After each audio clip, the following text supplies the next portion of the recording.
Assalamualaikum warahmatullahi wabarakatuh. Perkenalkan, nama saya Stella Talita. Saya merupakan DYS dari Program Studi Pendidikan Bahasa dan Sastra Indonesia, FKIP Universitas Pakuan. Pada kesempatan kali ini, saya akan memaparkan salah satu dharma dari Tridharma Perguruan Tinggi, yaitu pengajaran. Selama mengajar di Universitas Pakuan, saya dipercaya untuk mengampu rumpun ilmu kebahasaan dan pembelajaran. Pada semester Gasal, saya mengampu mata kuliah keterampilan menulis, metode penelitian, kajian kurikulum bahasa dan sastra Indonesia, dan filsafat ilmu. Pada semester genap, saya mengampu mata kuliah pengembangan keterampilan menulis, teori belajar bahasa, pragmatik berbahasa, dan pengajaran BIPA.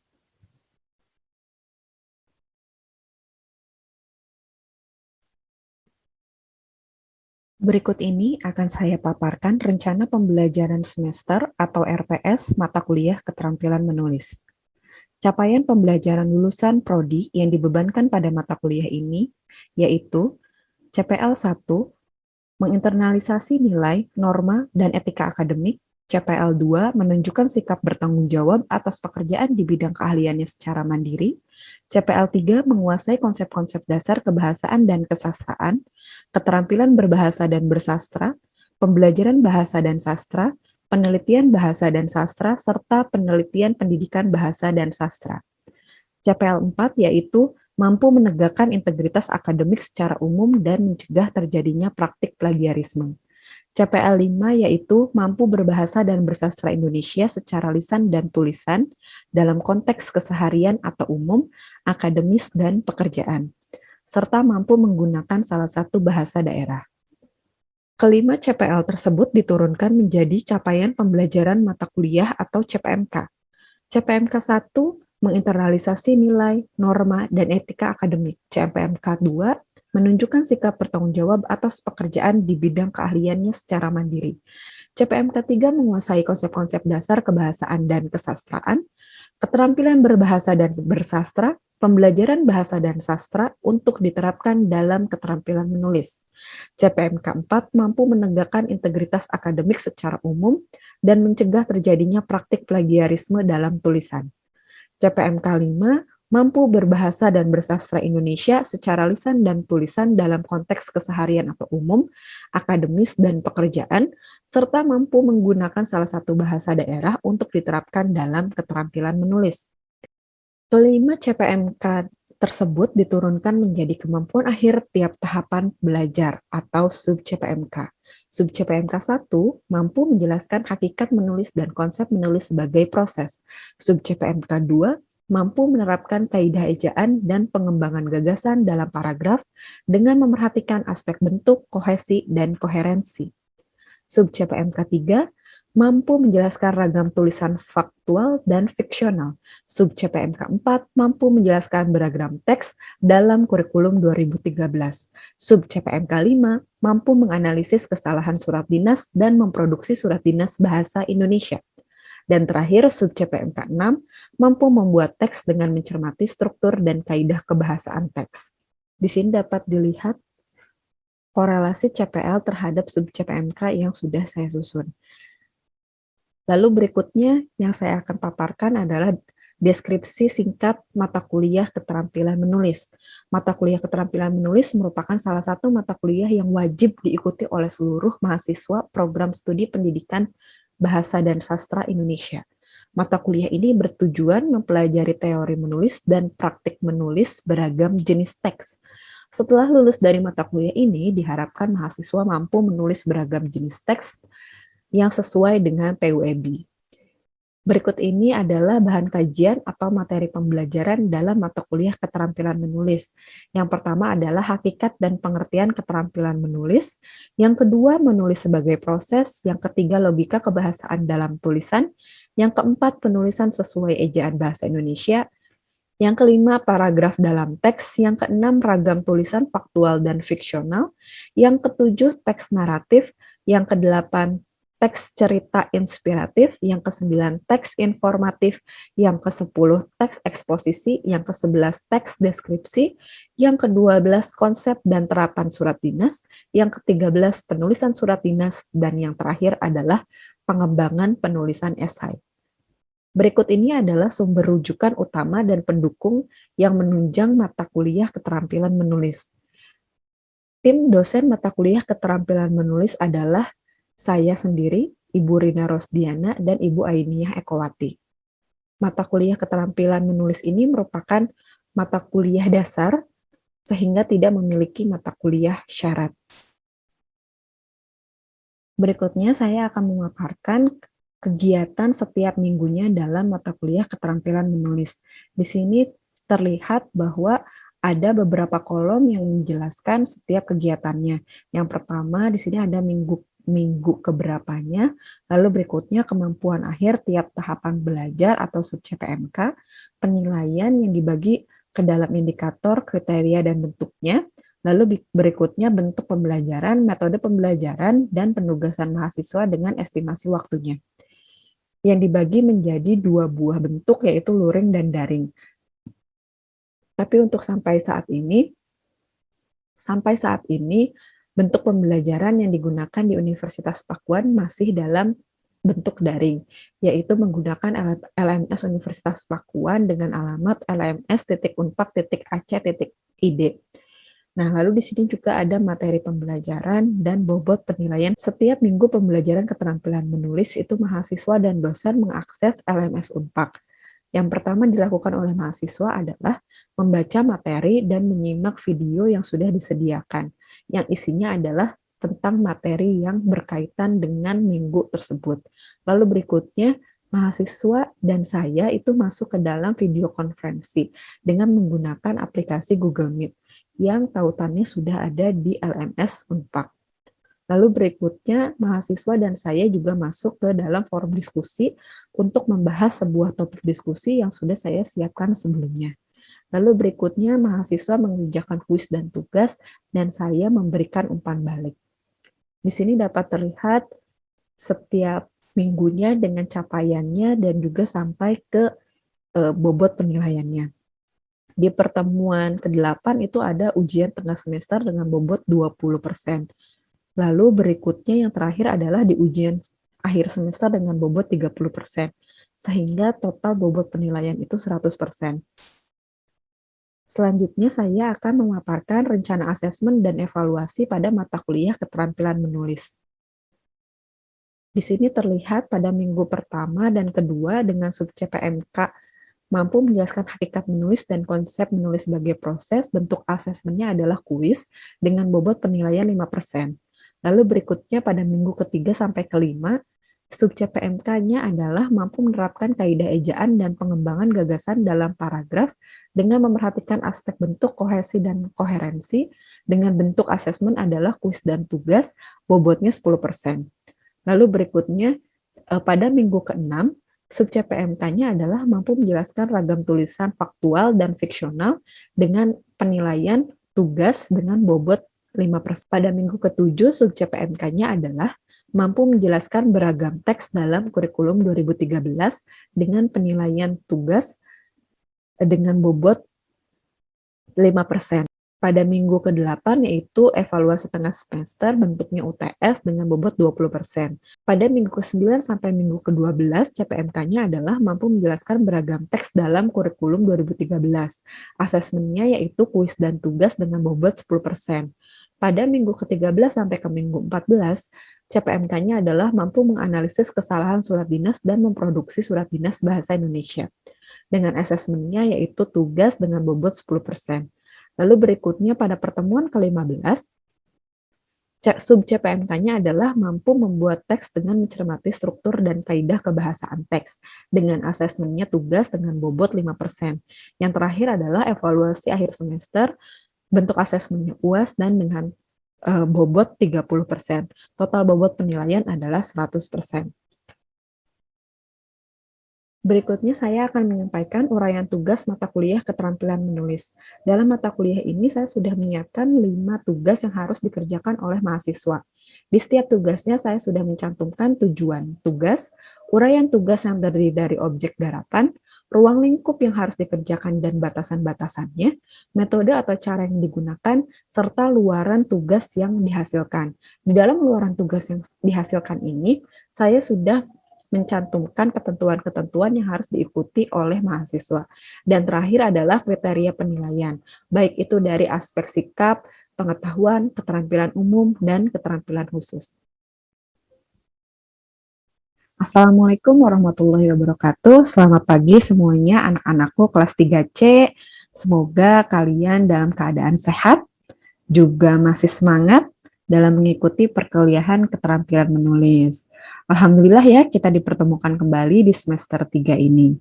Tujuan pembelajaran pertemuan kali ini adalah setelah mengikuti perkuliahan, diharapkan mahasiswa mampu untuk menjelaskan hakikat menulis. Pembelajaran minggu ini adalah tentang hakikat keterampilan menulis. Hal yang pertama akan Ibu bahas adalah pengertian menulis.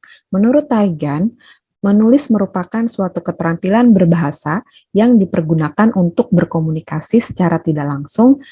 Selain itu, menulis juga merupakan kegiatan yang produktif dan ekspresif. Sedangkan menurut Suparno dan Yunus, menulis dapat didefinisikan sebagai suatu kegiatan penyampaian pesan atau komunikasi dengan menggunakan bahasa tulis sebagai alat atau medianya. Nurgiantoro menambahkan, secara sederhana diungkapkan bahwa menulis diartikan membuat angka, huruf, dan lambang bunyi. Sedangkan dalam arti luas, menulis merupakan kegiatan mengomunikasikan gagasan secara tertulis. Menulis adalah aktivitas mengemukakan gagasan melalui media bahasa tulis. Menulis dapat diartikan sebagai salah satu keterampilan berbahasa yang menuntut seseorang menghasilkan sesuatu atau tulisan sebagai ungkapan perasaan atau pikirannya. Ketika hendak menulis, tentunya kita membutuhkan sumber atau bahan untuk tulisan kita, kan? Kita membutuhkan inspirasi untuk tulisan kita. Nah, bahan penulisan adalah semua informasi atau data yang digunakan untuk mencapai tujuan penulisan. Bahan penulisan itu dapat berupa rincian, sejarah, kasus, contoh penjelasan, definisi, fakta, dan sebagainya. Bahan penulisan dapat diperoleh dari berbagai sumber.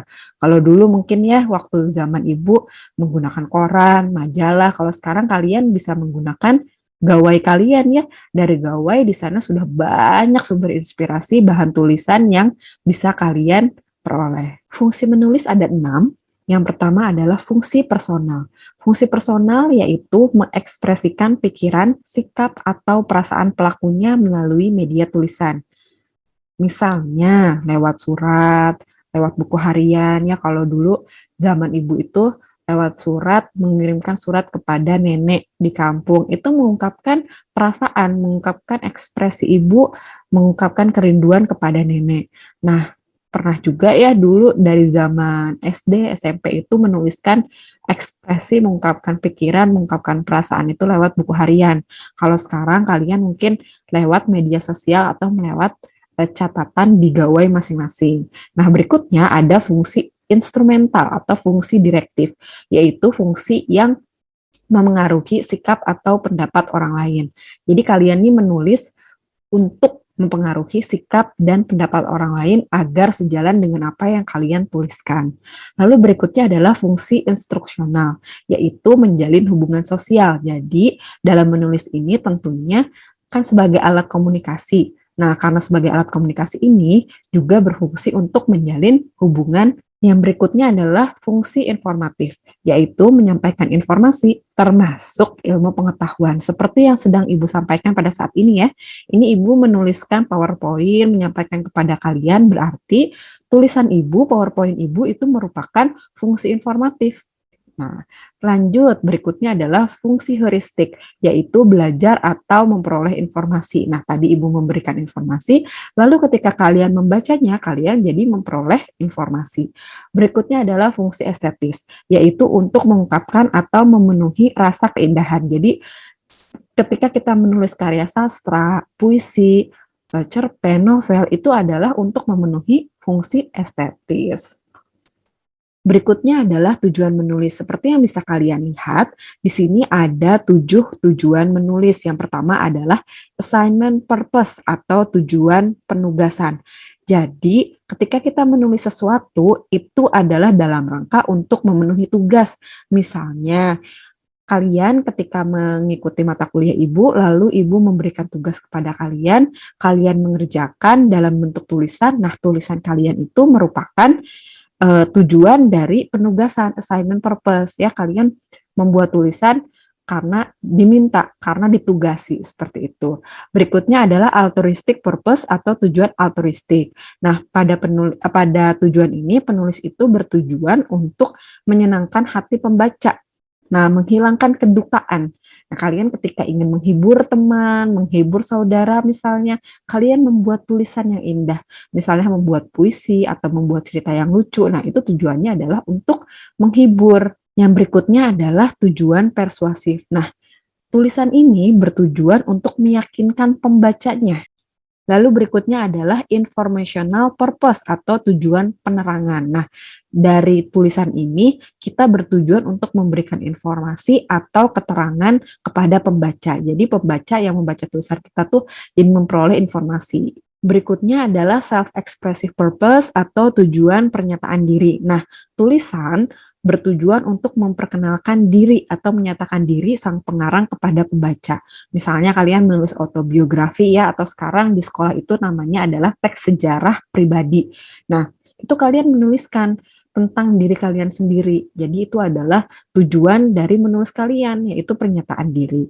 Lalu berikutnya tujuan kreatif. Nah, dari tujuan kreatif ini erat hubungannya dengan tujuan pernyataan diri.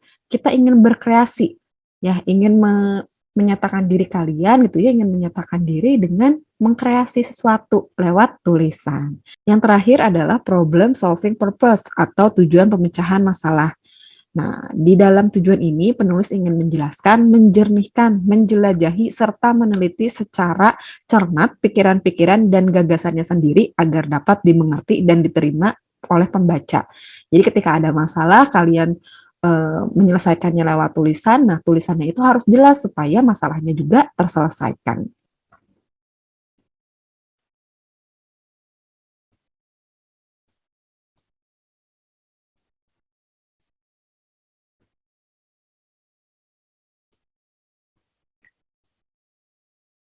Berikutnya ada manfaat menulis.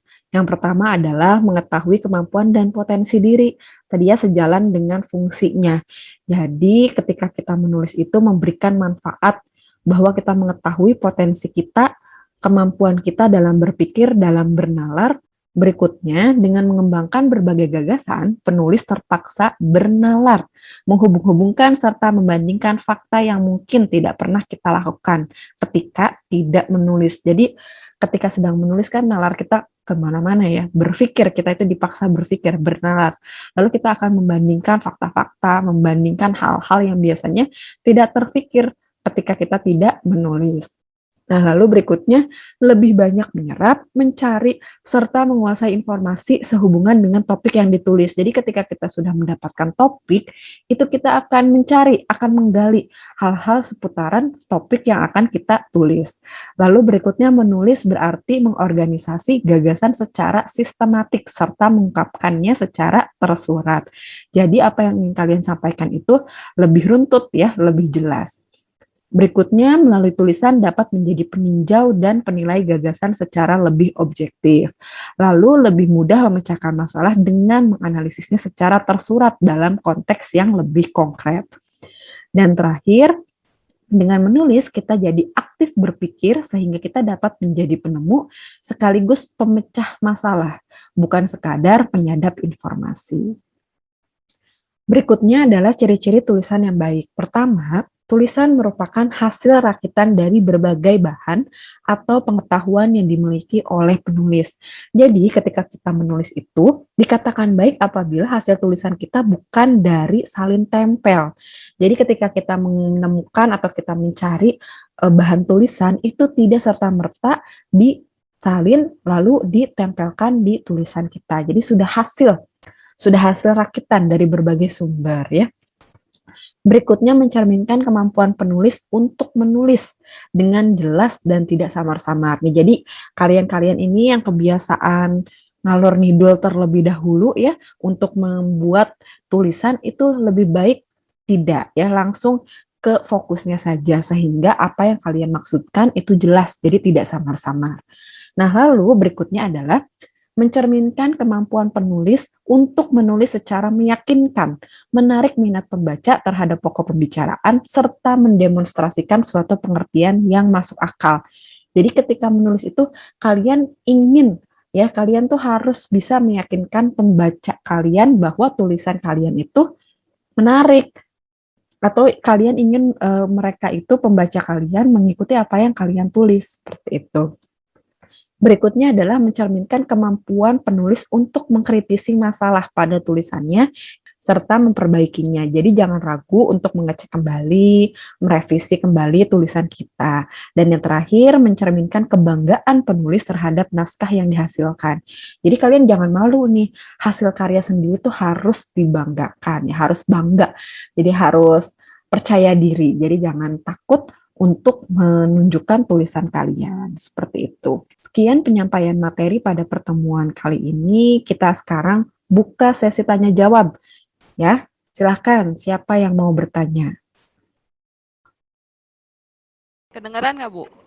Nah, bagus. Ya. Saya sekarang kan lagi belajar nulis juga, Bu, ya. Kayak ikut program gitu. Ya. Sedangkan saya tuh dituntut buat kan kalau tadi ada tujuan menulis buat penugasan, itu kan topiknya udah jelas. Nah, kalau yang program saya ikutin itu, saya bebas menentukan topik saya sendiri. Dan di situ saya bingung, Bu, buat cari ide menulis. Mungkin Ibu ada masukan atau trik gitu buat cari ide menulis itu gimana? Pertama, apa yang paling Sabila suka?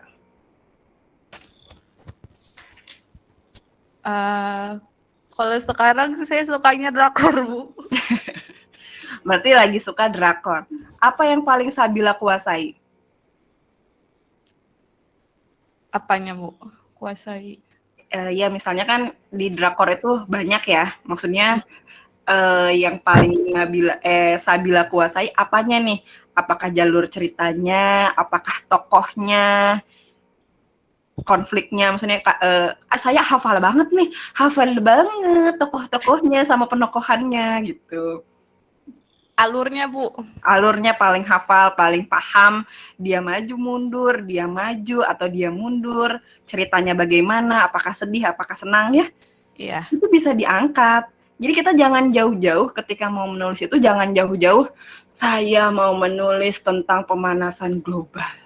Saya mau menulis tentang vaksin, saya mau menulis tentang politik. Tidak perlu yang jauh-jauh ya. Jadi kalau menulisnya bebas, itu silahkan cari yang paling kalian senangi dulu. Mengapa cari yang paling disenangi? Karena kita akan senang menulisnya. Kita akan enjoy, akan happy, akan juga senang mencari bahan-bahannya. Kalau kita menulisnya, ini mumpung tidak ditentukan temanya. Jadi saya inginnya mengesankan orang lain nih, saya inginnya mengesankan jurinya, ingin mengesankan dosennya, tapi saya tidak suka. Nah, itu biasanya lama tulisannya dan nanti cenderung malah saling tempel. Jadi lebih baik kalian tulislah yang kalian suka, yang kalian senangi. Jadi jangan menulis yang terlalu jauh dengan kita. Tulislah yang dekat dengan kita. Misalnya Ibu suka kucing nih, Ibu kan suka kucing. Ibu akan menulis tentang kucing Ibu. Ya, Ibu akan menceritakan, mendeskripsikan kucing Ibu, menarasikan dia bagaimana, apa yang di pikiran dia. Seperti itu. Tulisan itu tidak perlu, kalian kan ini baru mulai ya, maksudnya baru mencoba. Kalian bukan sudah di tahap yang expert, bukan di tahap penulis novel. Kalau mencoba itu dari bawah dulu. Jadi jangan memaksakan diri kita langsung, saya mau menulis esai, saya mau menulis artikel jurnal. Jadi tidak perlu langsung tiba-tiba menulis artikel jurnal, tiba-tiba langsung menulis esai. Boleh yang singkat-singkat dulu atau minimal biografi dulu. Tulis tentang diri kalian, ungkapkan siapa kalian, coba. Ceritakan siapa itu Widya, siapa itu Lukman, siapa itu Sekar. Ya tidak usah jauh-jauh dulu, tuliskan dulu diri kalian tuh siapa gitu. Itu minimal yang kita pelan-pelan nih. Jadi Ibu mau mengajak kalian menulis itu ya pelan-pelan karena kita masih belajar, masih mencoba. Nanti ketika sudah paham teorinya, sudah banyak pengalaman, naiklah sedikit ke karya sastra, puisi dulu tadi ya, misalnya puisi kan bisa hanya sebait, 2 bait dulu, 3 bait dulu. Lalu berikutnya naik ke prosa. Prosanya apa dulu nih, Bu? Cerpen ya, nulisnya cerpen dulu. Terus kalau di tulisan ilmiah nih, itu kan tadi karya sastra. Ketika nulis ilmiah, ya pertama kita nulis laporan dulu ya. Udah sering kan laporan, makalah ya. Pertama dari laporan, lalu naik ke makalah, lalu berikutnya nanti membuat artikel jurnal. Nanti siapa tahu ada yang diterbitkan atau membuat feature, dimasukkan ke koran, menulis berita. Jadi kita pelan-pelan dulu ya. Jangan memaksakan diri terlebih dahulu ingin yang spektakuler, tapi kalau bisa memang silahkan, tapi tidak ada paksaan. Tidak boleh kita yang aku mah ya mau langsung dapat mau bikin artikel jurnal, mau masuk ke Scopus, enggak usah ya, enggak usah yang kayak gitu-gitu. Ayo kita sama-sama dari awal dulu, minimal dari tugas-tugas dulu, sudah bagus nih, tidak salin tempel ya.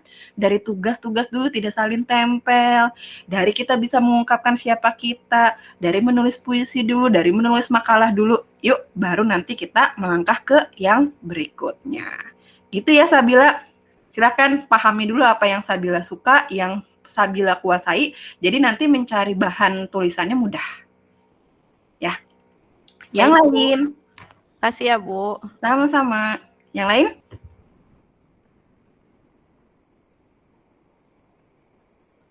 Raihan mau nanya nggak? Kaki, Anissa, sok, mangga. Ibu ada ini nih, ada permainan ini ya di Word Wall ya, silahkan coba. Nanti Ibu akan lihat siapa yang juara satunya. Ada di kolom pesan, silahkan. Correct plus time. Nada pertama, Lukman kedua, Sabila ketiga ya. Oke deh. Terima kasih yang sudah mencoba games ini ya. Jadi Ibu lihatlah, ada yang kalau yang benar semua kan berarti mendengarkan ya, atau sudah membaca terlebih dahulu, sudah mendengarkan tadi yang sudah Ibu paparkan. Ada yang mau ditanyakan sebelum Ibu tutup? Tidak ya? Aman, semua aman. Alhamdulillah. Nanti apabila ada pertanyaan terkait LMS, terkait tugas-tugas, terkait perkuliahan kita, bisa disampaikan di WA group ya. Alhamdulillah, terima kasih semua ke-18 orang yang sudah bergabung pada hari ini, yang tidak bisa Ibu sebutkan satu-satu. Terima kasih sudah bergabung, sudah berdiskusi, sudah mendengarkan. Semoga kita semua sehat selalu, tetap semangat ya. Tetap semangat kuliahnya, luangkan waktu untuk belajar tentu saja. Hemat-hemat kuotanya buat LMS karena sudah mulai masuk ya. Sisihkan nih buat LMS ya. Jangan lupa karena kita sudah masuk kuliah. Tetap sehat dan semangat. Wabillahi taufiq wal hidayah. Wassalamualaikum warahmatullahi wabarakatuh.